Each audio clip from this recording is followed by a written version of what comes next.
In this video, I'm going to show you 3 ways to process an audio file into a tensor to feed it into a neural network, and you'll quickly realize why one of them is the best. So let's get started. To get this done, we'll use pytorch and torch audio. We'll also be using the librosa library. The first and simplest way to turn an audio file into a tensor is to simply load it via torch audio by simply calling torchaudio.load and loading in your audio file. This will return a long tensor. So basically a one-dimensional tensor that has the amplitude versus time for the audio file.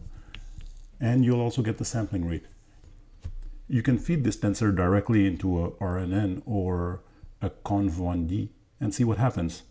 I did it, and it's not so great.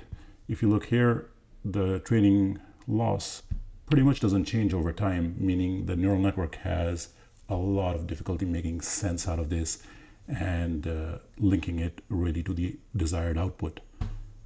So this is not a great way to go about this.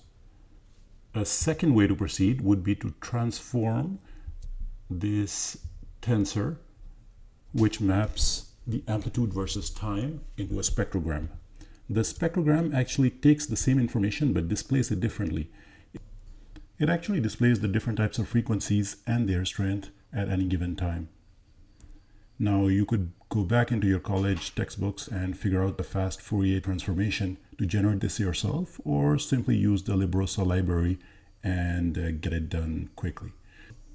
Now you obtain a spectrogram by simply typing librosa.stft and you pass in your samples, and it gives back a 2D NumPy array that you can transform into a tensor to feed it into a conv2d this time, and basically use any computer vision technique to get the best output.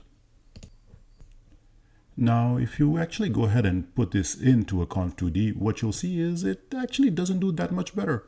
And the reason for this is that although the information is easier to access, it's not that useful because most of the frequencies that are available are not used by humans for speaking or listening. Actually, humans can't hear most of the frequencies that are present on a spectrogram when it's processed like this. If you actually look at the spectrogram, what you'll see is that it's mostly dark, and it's very hard for a neural network to actually pick up where the useful information is here. So how do you solve this problem? Well, you basically just change the scale. You go with a MEL spectrogram and focus on the frequencies that are most important to the human ear, and you get much better results that way. Once again, you could try to implement this yourself or simply use the librosa library and change the scaling to get something much more useful. So if you display the old spectrogram, you see it's mostly dark, and with the new scaling, voila, now this is something. The neural network can definitely recognize some patterns in here.